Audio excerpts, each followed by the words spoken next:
My name is Victor Fuhrman. Some call me the Voice. I've always been fascinated with human nature, spirituality, science, and the crossroads at which they meet. Join me now and we will explore these topics and so much more with fascinating guests, authors, and experts who will guide us to Destination Unlimited. When I was growing up, I showed an affinity for electronics and all things electrical. Woodworking and carpentry were foreign to me, and as a result, one of the classes I did poorly in was woodshop. I do remember the shop teacher emphasizing a series of rules and principles. The one that he impressed upon us the most was, measure twice, cut once. The admonition was to avoid errors and waste, to be sure of your measurement before cutting the wood. It was sound and practical advice. May this advice also apply to our life choices, including careers, associations, and relationships. My guest this week on Destination Unlimited, Allison Jones, says that when it comes to all our interpersonal engagements, we should measure twice, cut once. Allison Jones is a Southside Chicago native who joined the military after high school and traveled the country as a federal contractor and subject matter expert in human resources, business development, and federal personnel programs. She was the on-air talent for her eponymous business show on CBS AM, The Big Talker, in Washington, D.C.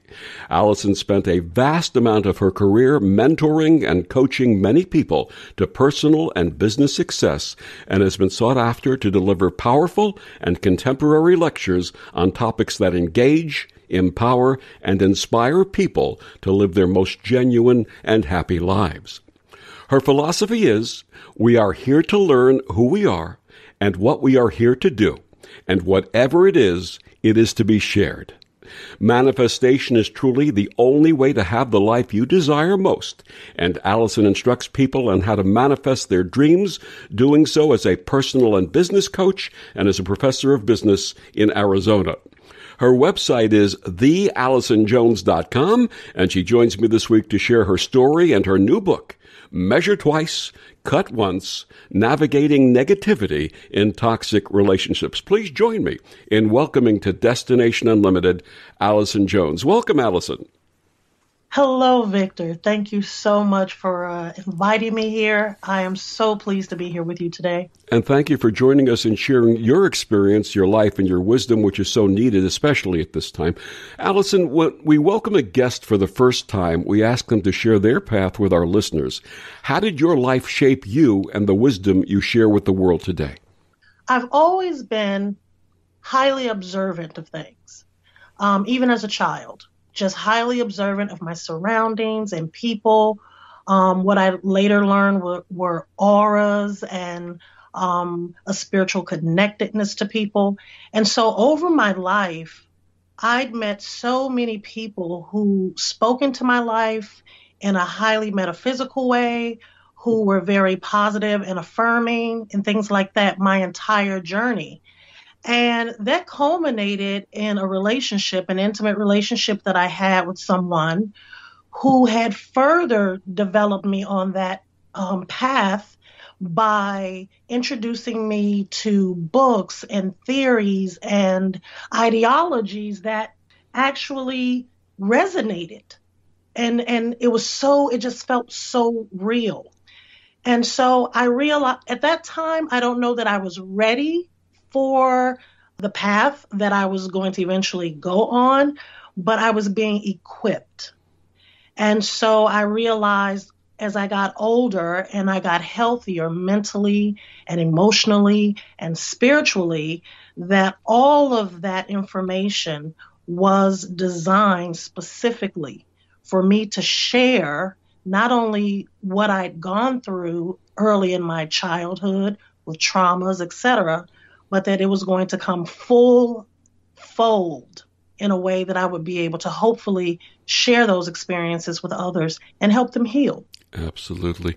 What was your inspiration for writing Measure Twice, Cut Once?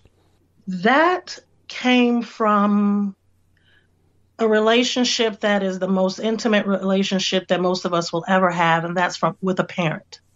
My mother and I, although of course we loved each other, we had a very contentious relationship. And I'm the baby of 7. So by the time I came along, I think my mother was well over having kids. She was pretty fatigued about when it came to child rearing. And so I was kind of left to my own devices.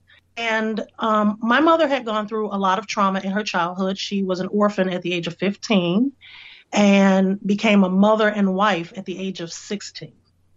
And so she had to learn mothering however she could. Through my relationship with my mom, there were some things that had happened in my home, childhood traumas, et cetera, that I experienced. And when I would try and engage with my mother about it, or discuss it, or try to understand it, I was met with rebuke or anger. And as a child coming up, I just didn't know what that meant. The book, actually, my mother and I, the relationship eventually got to a point where it was just untenable. And when she passed away suddenly, we weren't even speaking. And that's when all those tools I just talked about, they hit me really hard. I knew I needed to bring those into my life and my consciousness because her death left such a void. I had no answers. There was no reconciliation. And so that cut that I made of that relationship with my mother was the most traumatic thing that I think I had really ever experienced. And I needed to come to the conclusion that when you're deciding what relationships uplift you and encourage you and support you, and those that demean and diminish and stress you, you have to take the time to really give it some thought and decide why this relationship deserves to be nurtured or if it's past its expiration point. Mm-hmm. Because I had to realize no one deserves to feel or be made to feel that they don't matter or that they don't have a voice. And when it gets to the point where that level of stress becomes a physical ailment and it's in the body now I had to make some choices. And it was really hard. It was really, really hard to do, but it was absolutely necessary. I should also share with you, Victor, and your audience, that I suffered a stroke the year before my mother passed. I was holding so much stress in my body and so much physical pain and emotional stress, and I was ignoring it for years. And a lot of that was rooted in my relationships, and I wasn't tending to those gardens. And so I was in recovery when my mother and I had the very last conversation we would ever have. And it turned into this big brouhaha, as it usually did. And I said to my mother, as I was doing my physical therapy, I stopped for a moment. I said, Mom, I love you. I love you with all of my heart. I do.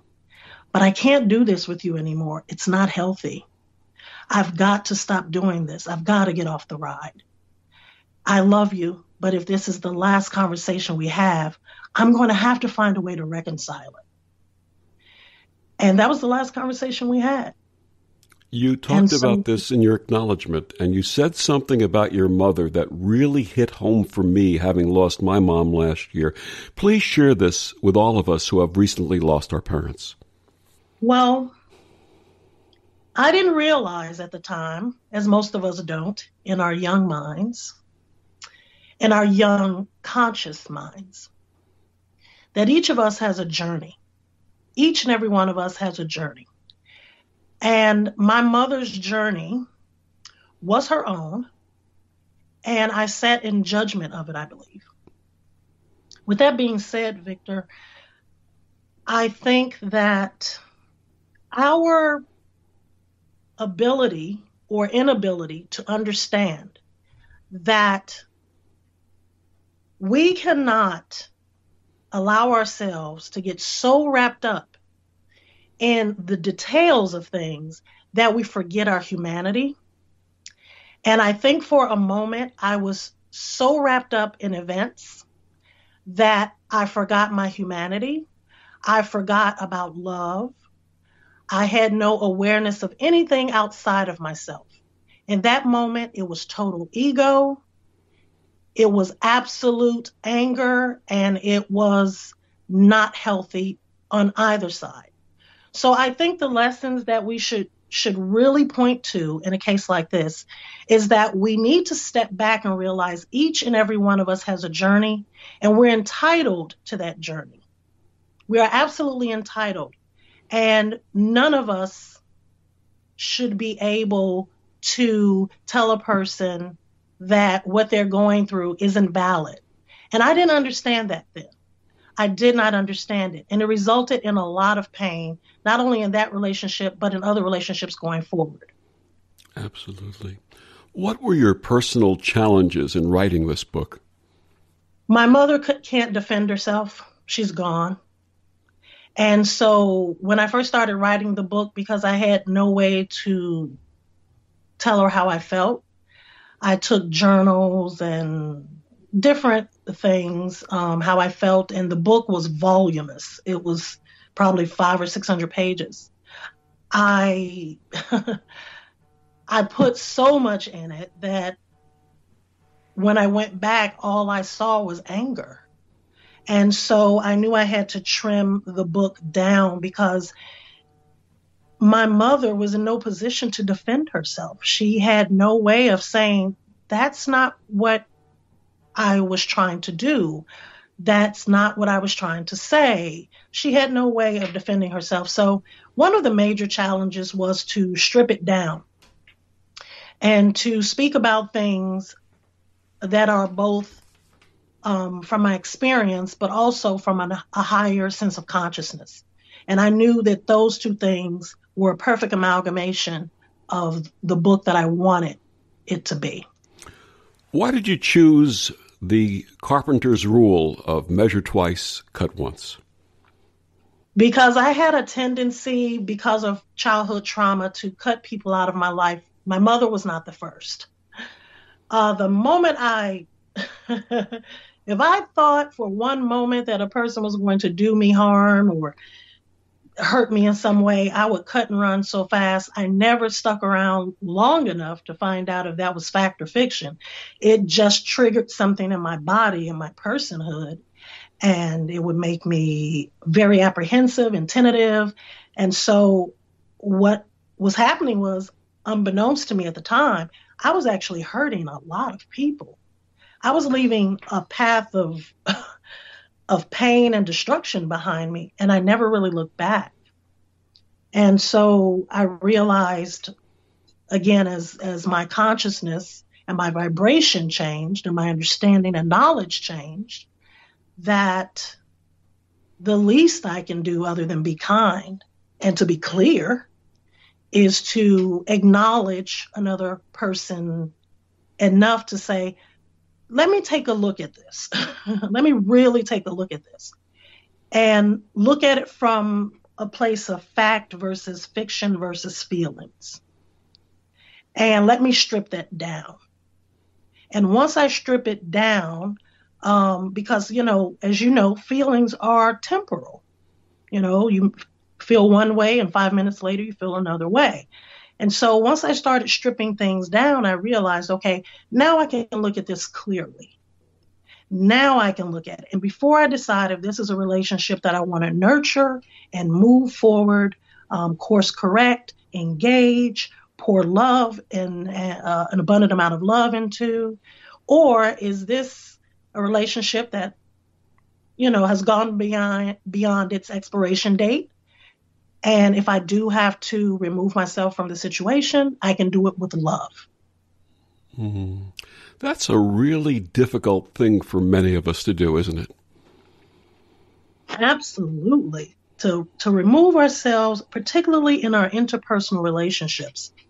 How do you say to a loved one, particularly now in this era we're living in, how do you say enough is enough? How do you say I can't be around you anymore? How do you say these types of things? It's difficult. And I think right now in particular is a good time for people to really, really take a look, not just, and that's the book is split into two halves because it takes two in a toxic relationship. It takes two people. And so, it's very important that we try and be loving, hear from a place of love, respond from a place of love, be in the moment and present from a place of love. It's very important. But I think what's happening right now is people are reacting from a place of fear. And that's why we have so much going on right now. That is quite the opposite from what we need. Absolutely. What perspective does your career as a human resources and business expert bring to your work on interpersonal relationships? I worked with people because I love, love, love people. I love people. I love being around them and engaging with them. And I'm just a people person. And so as a HR person, you're dealing with the ability for people to live their lives. You're dealing with their health and benefits, their pay, promotions, things like that. And you can see in human resources how this impacts people in very real time. And, if a paycheck is dropped for some reason and you can't pay your mortgage, it stresses people out and they're angry at work. And so you have to, at one point I was doing more of that work, and eventually as an executive, I wasn't doing that type of work. I was doing more senior executive work. But even then, at the higher levels, the stress was even worse. And so you could see how even at the executive level, the top down, how an organization could be negatively impacted in such a universal way. And so I think my work there, getting to know personalities, again, being an observer of behavior, watching how people interact with each other, knowing when it's time to maybe remove someone from a certain sector and put them somewhere else. There's a finesse to all of that. And I think having that experience helped me to understand how we can get people to mediate their own issues, communicate their issues, and hopefully make an organization healthier overall. You share an acronym in your book, GUDE, pronounced good. What does this mean? Well, good is something I pray for all the time, which is I pray to God, the universe, and divine energy. When I'm meditating, those are the principal feelings that I want to permeate my spirit. God speak, source speak, the universe and its alignment, and the divine energy that I was born into. And so I take that with me all the time. If you'll permit me, I will just read the first page that will help define it even further. Please. And it's good, GUDE, is the knowing, absolute knowing, that God, or your higher source, the universe, old, wise, and ever evolving, and divine energy, what we are born with, has placed everything exactly as it should be for our own edification and benefit. There is no thing and no one you will encounter that is not supposed to be there, regardless of your closed mind, lack of understanding, or resistance. And you should understand that in every instance, everything and everyone is there to help you find yourself, your truth, and your purpose. And only by examining your life being open to change and radical acceptance, can anyone evolve into their higher self? When this type of person is seen in our world, we call them genius. But did you know that you are also a genius?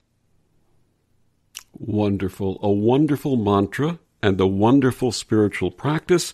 My guest is Allison Jones. She's the author of Measure Twice, Cut Once, Navigating Negativity in Toxic Relationships. Allison, please tell our listeners where they can get your book and find out more about you and your wonderful work. Thank you. You can get my book on Barnes & Noble and Amazon.com. And also you can reach out to me on my website, theallisonjones.com, YouTube and Instagram, the same. We'll be back with more of Allison after these words on the OMTimes Radio Network.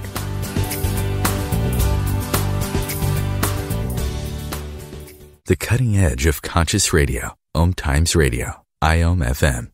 OMTimes Magazine is one of the leading online content providers of positivity, wellness, and personal empowerment. A philanthropic organization, their net proceeds are funneled to support worldwide charity initiatives via Humanity Healing International. Through their commitment to creating community and providing conscious content, they aspire to uplift humanity on a global scale. OMTimes, co-creating a more conscious lifestyle. A social distancing tip. While the CDC urges you to avoid close contact, like hugging or shaking hands, there are other non-physical ways to say hello. Wave, wink, use sign language, salute, smile, give the peace sign, throw up an air high five, do jazz hands. Remember, stay a minimum of 6 feet or 2 arms length away from others and stay home if you can. For more info, visit coronavirus.gov. Let's all do our part because we're all #alone together. Brought to you by the Ad Council. Hello, I'm Sandy Sedgbeer, host of OMTimes Magazine's flagship radio show, What is Going On? My passion is sifting through information, research, and innovations from new thought teachers, speakers, and researchers pushing back the boundaries of what we know about life, energy, metaphysics, and the universe. I love shifting perceptions about who we are, why we're here, and how quickly impossible becomes normal when we open our minds, expand our awareness, and accept that the only limits that exist are those we place upon ourselves. So if you're the kind of forward-thinking, eager investigator of what lies beyond the current reality that most perceive, why not make a date to come play with me in the field of possibilities at 4 p.m. Pacific Time, 7 p.m. Eastern Time every Thursday, and together we can discover what's really going on.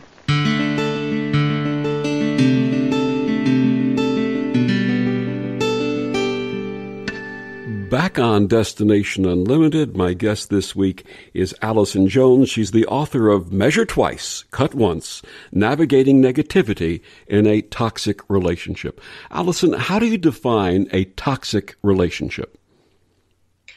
Well, a toxic relationship is pretty much, it's cyclical, and it can be quite destructive and damaging to your personhood.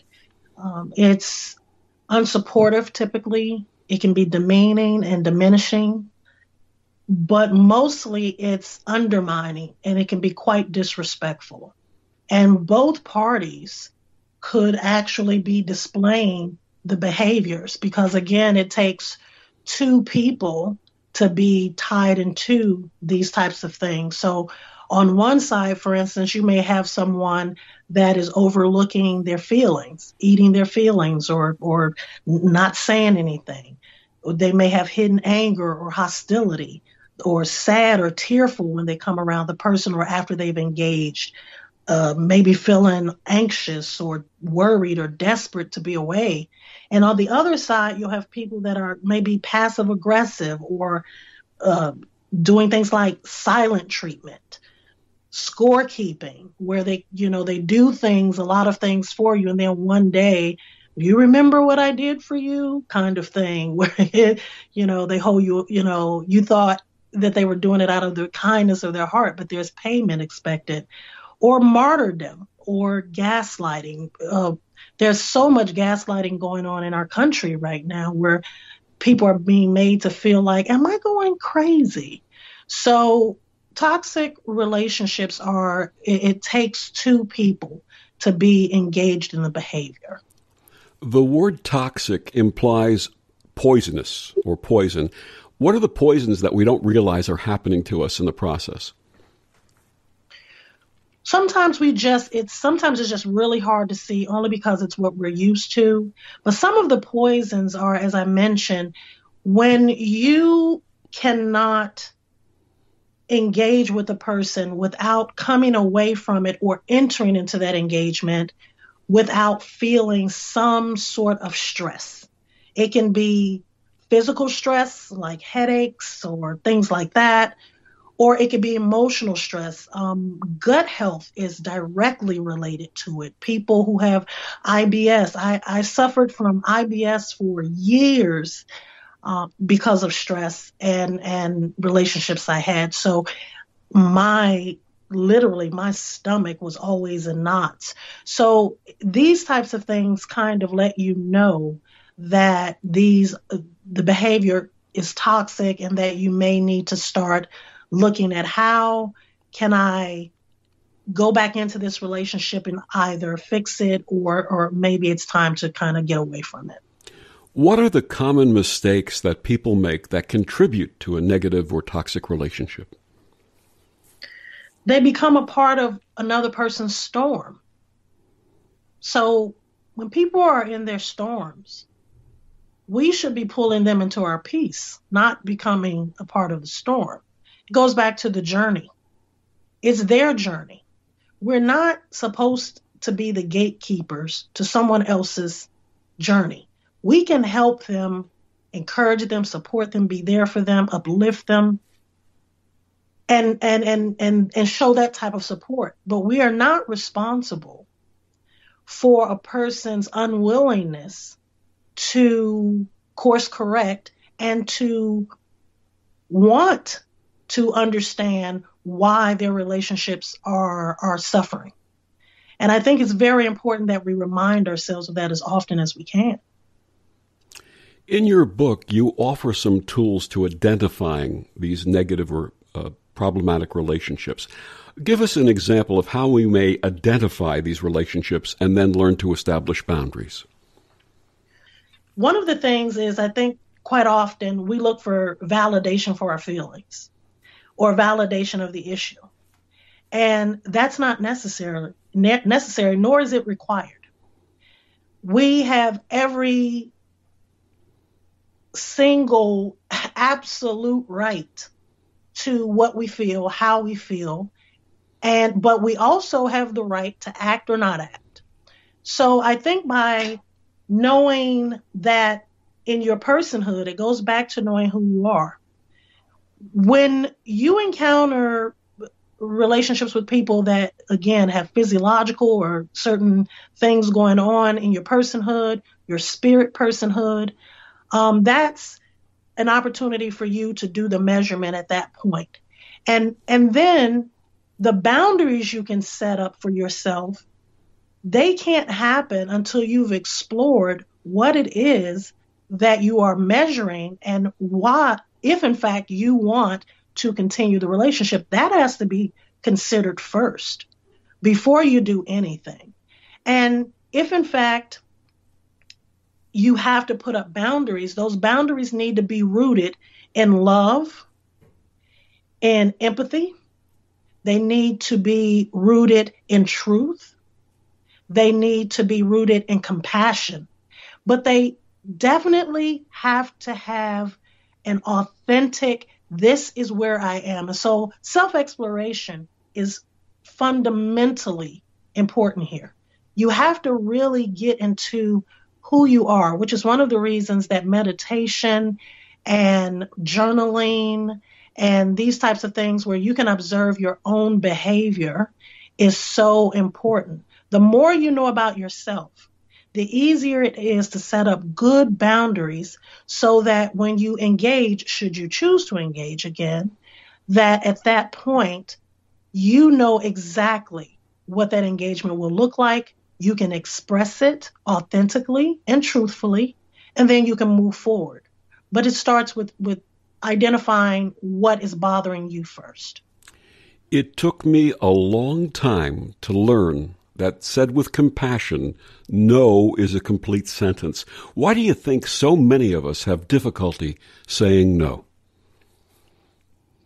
People pleasing, wanting to be liked, wanting to be loved, validation. And it's all rooted in self-esteem. It's all rooted in knowing who you are. It's all rooted in our relationship history. It's rooted in our mental health history, our self-care and esteem. So I believe that a great deal of it comes from the fact that if I don't do this, they won't love me. If I don't say this, they're not going to like me. And we get ourselves embroiled in these things that we really don't want to do. It's disingenuous of us. It asks too much of us. It stresses us out. It bothers us. And we do it anyway.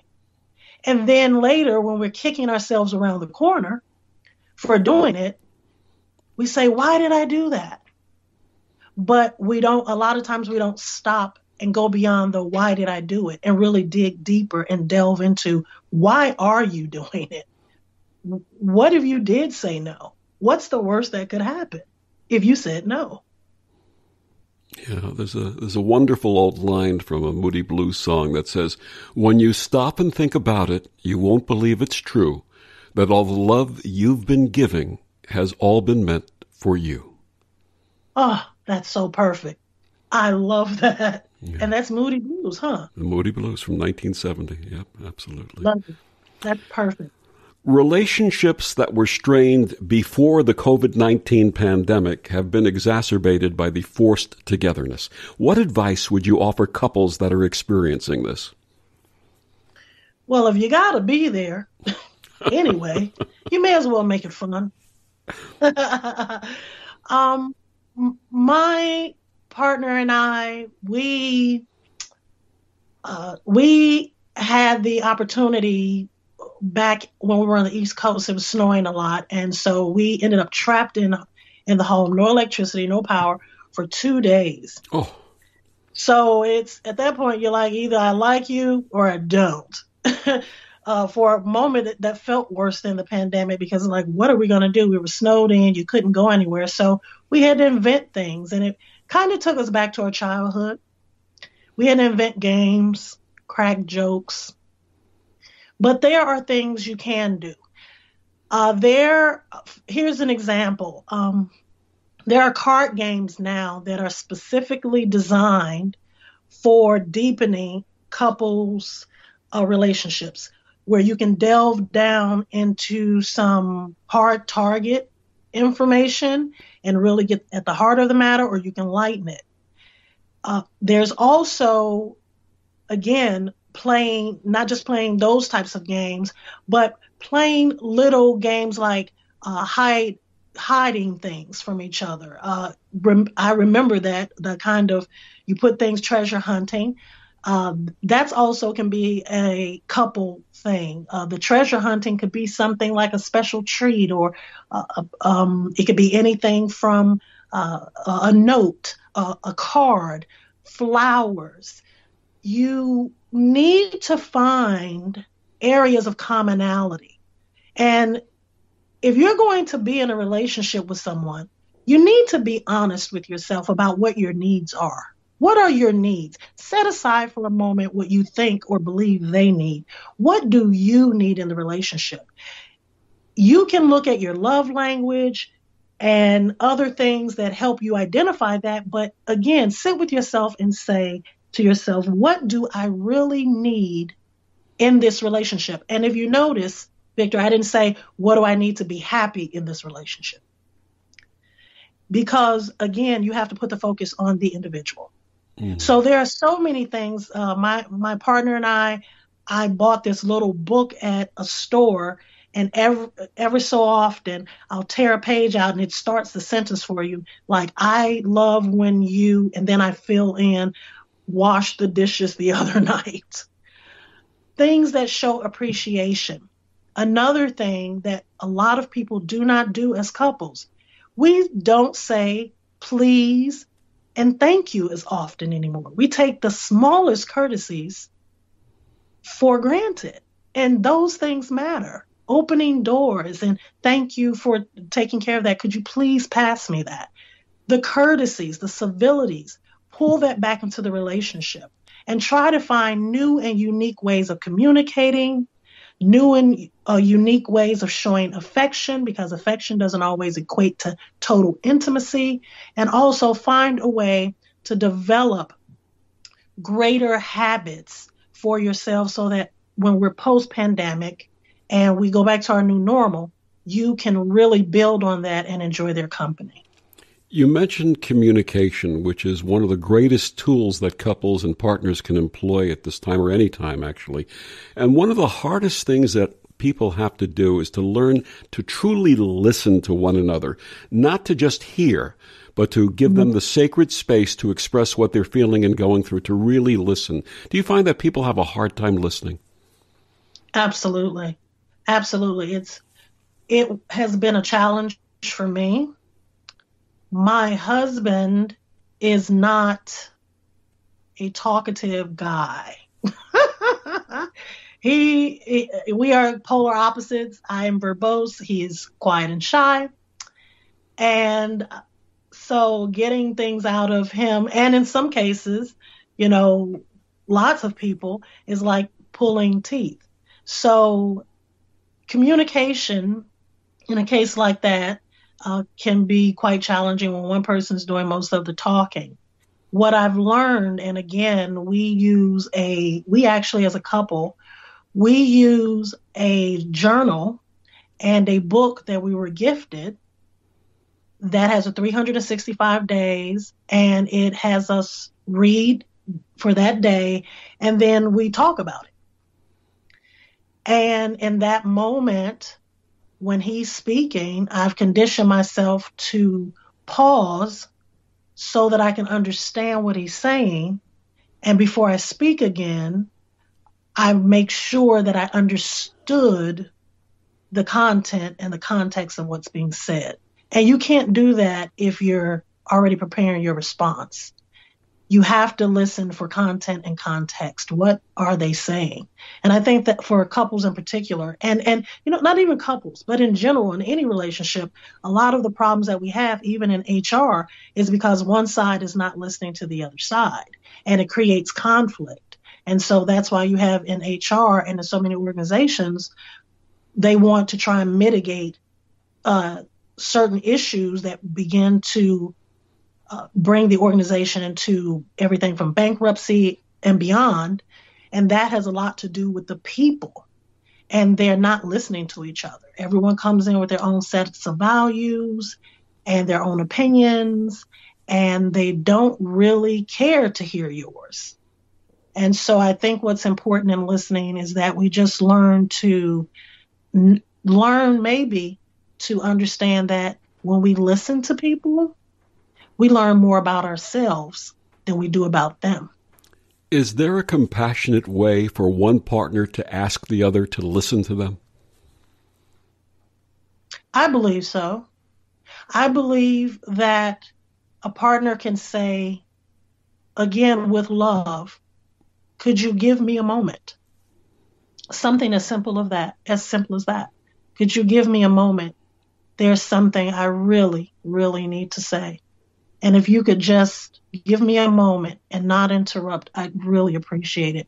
But this is really important to me, and I just need you to hear me.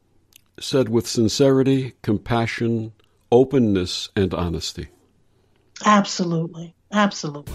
My guest is Allison Jones. She's the author of Measure Twice, Cut Once, Navigating Negativity in a Toxic Relationship. We'll be back with more of Allison after these words on the OMTimes Radio Network.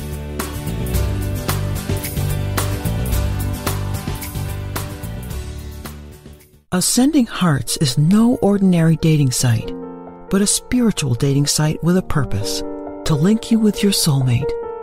We engineer the serendipity so you can trust that you will attune with someone that has the same matching vibration as you. Ascending Hearts, the conscious dating site for the spiritually aware. Try Ascending Hearts for free ascendinghearts.com. Imagine yourself being transported to India, to the banks of the Ganga and an ashram in Rishikesh. Visualize that you are welcome to satsang with an American sannyasi who shares the wisdom of her guru. Your visualization has manifested. Join Sattvi Bhagawati Saraswati for inspiration and transformation every Thursday at 11 a.m. Eastern on OMTimes Radio. Hi, we're the Goo Goo Dolls. We're fortunate that our daughters have what they need to grow and learn. But that isn't the case for nearly 13 million kids in the U.S. that struggle with hunger. Childhood hunger is a heartbreaking reality that Feeding America is working to change. Each year, the Feeding America network of food banks rescues billions of pounds of good food that would have gone to waste and provides it to families and children in need. You can help kids in need in your community by visiting feedingamerica.org. Brought to you by Feeding America and the Ad Council. Hello, I'm Lisa Berry. Join me every Monday at 1 p.m. Eastern Time for Light on Living, a chance to see new, hear different, and feel more as I shine the spotlight on all the ways to lighten the load of life's challenges. Light on Living is your link to that new way you're looking for, that new understanding that will enhance your life, and that positive connection that will support your growth. So join me and you'll gain insight and start to see things in a new way that motivates you.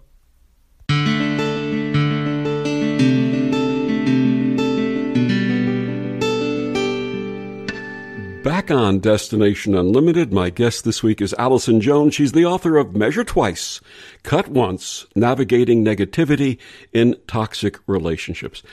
Allison, how may strained or severed personal relationships be healed at this time?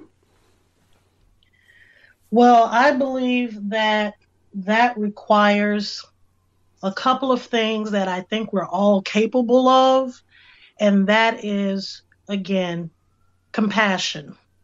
We have to understand that all of us are going through something. There's not one person in this world, no matter their stature, their status, it does not matter. We're all going through something. And compassion is a very important tool to use in healing. Ownership is also very, very important because we have to take some kind of ownership in what's happening in our relationships. It's not just happening by osmosis here.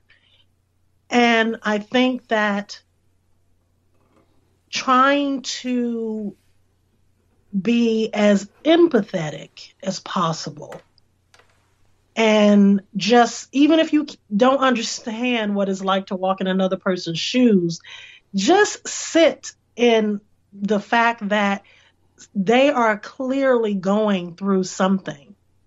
And part of our human experience is to try and uplift others. Otherwise, why would there be billions of people? We all play a role, and we are far more connected than anyone can imagine. So I think that accountability and ownership is very important. Compassion, empathy, these are the beginnings of building the foundation back to hopefully healing the relationship. Of course, communication, you have to communicate, but you have to start somewhere. You have to start with understanding this. Everyone has a struggle. Everyone has a struggle. What about those who are single and looking with physical separation and limited gathering? This must be particularly difficult. Is there a way to navigate romance during the COVID times? I believe so. I think when it comes to romance, it's important that you kind of set yourself up for success post-COVID. I think we have to be realistic. There used to be a time, long time ago, and I know, I'm not going to age myself here, but at the same time, that part of courting, and in many cultures, part of courting is to build on common ground before you even really meet.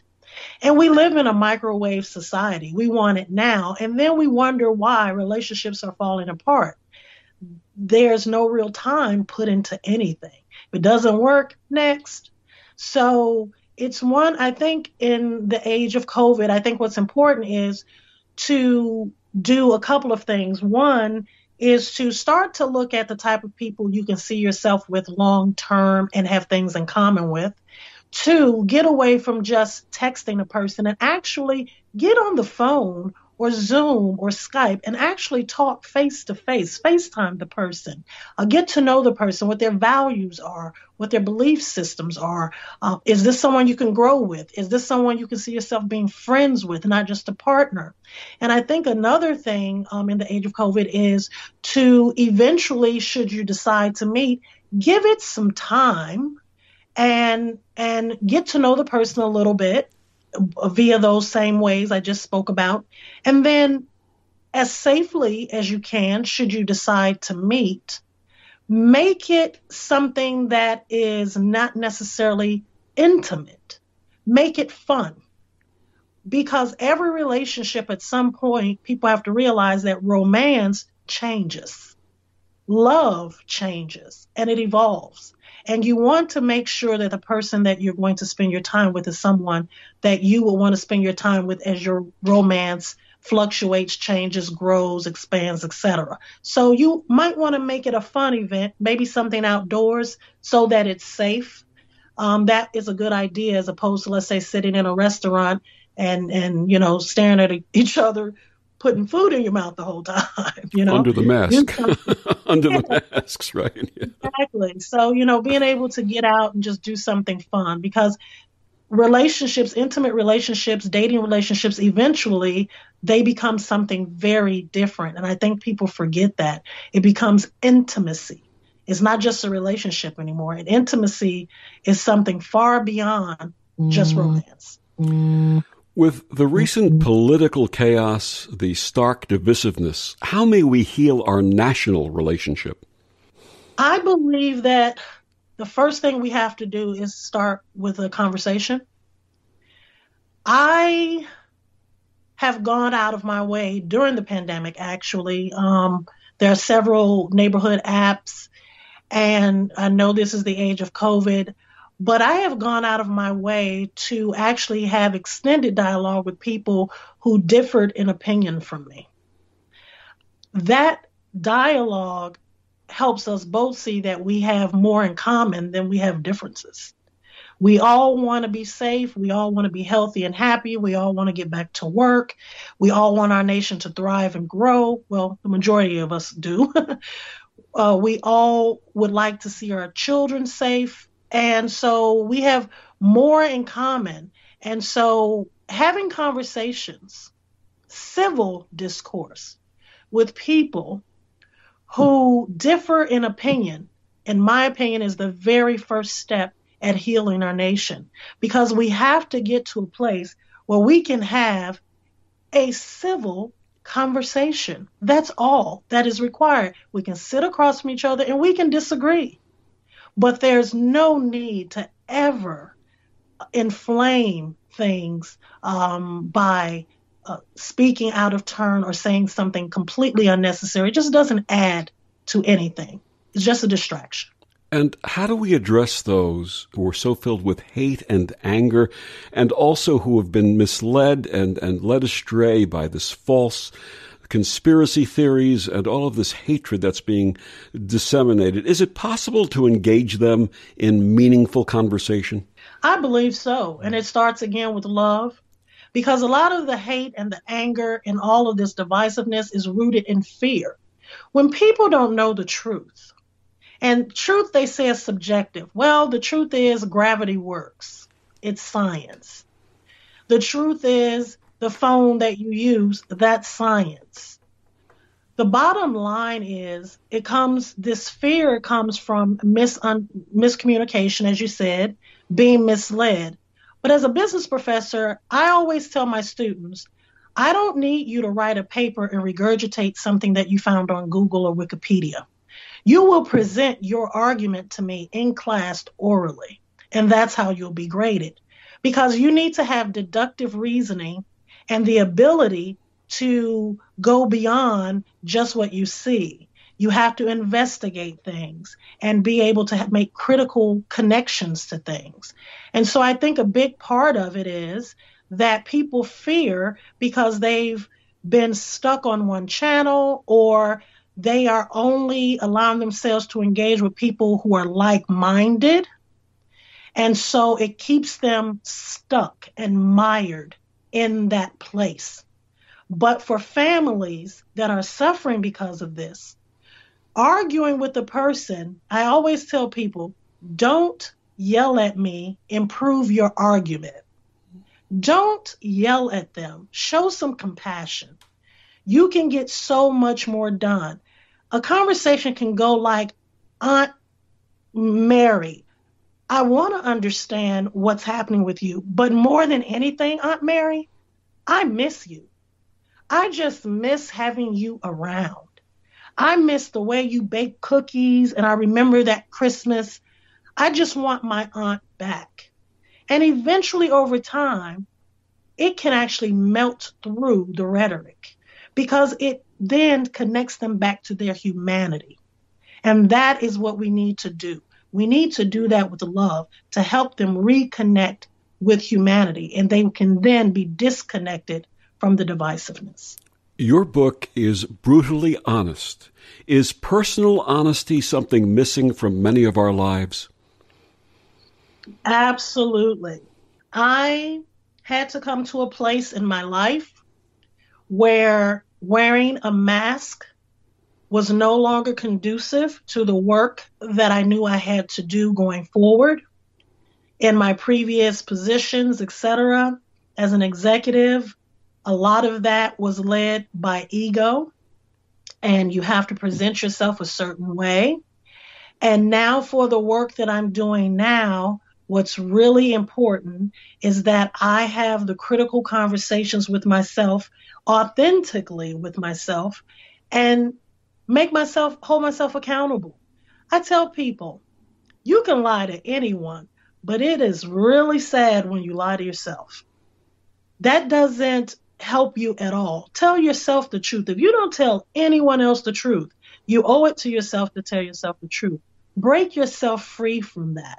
And once I did that, I was able to live a life that was not only more authentic, a life that was more open, but it created new habits, and it opened me up to an array of new experiences, love, friendships, things that in the past I was cutting away, I was now getting in abundance, because now through truth and honesty and compassion with myself and giving myself every now and then that pep talk and reassurance of myself and self-validation, those things help me to finally put away a lot of the old habits that did not align with the person I was becoming. And in exchange, the universe has really provided me with wonderful opportunities to hopefully help people acknowledge, understand, and heal. What would you like readers to take away from Measure Twice, Cut Once? Two things. First, every relationship is there for you. Every encounter is there for you. Pay attention. It's there for you. And that in it being there for you, it's for your greater good. It's to help you to become your greatest self and to hopefully find purpose in that. The second thing would be, no one has the right, no matter what the relationship, no one ever has the right to diminish, demean, or stress you to the point of physical or emotional or spiritual pain. No one should have that power. Never give anyone that kind of power. It requires an honest conversation with the person and an opportunity for that person to course correct. But if after everything you've done and taking your measurements, you've decided that you must cut, please do so with love, because you never know. Karma has a way of coming back around, and that person may actually come back into the fold someday, and we have to be open and allow that to happen. The Wisdom of Allison Jones, her book, Measure Twice, Cut Once, Navigating Negativity in Toxic Relationships. Allison, one more time, please tell our listeners where they can get your book and find out more about you and your work. Well, you can get my book on barnesandnobles.com online, or you can go on amazon.com and get the book. And you can find me on my website, theallisonjones.com, on Instagram and YouTube, same, theallisonjones.com. And you can also contact me for speaking engagements. There's a link on my website that you can contact me directly if there's a speaking engagement or more information that you need. Allison, thank you so much for joining us and sharing your background, your experience, and your wisdom. Thank you so much. I appreciate it, Victor. Namaste. And thank you for joining us on Destination Unlimited. I'm Victor, the Voice Fuhrman. Have a wonderful week.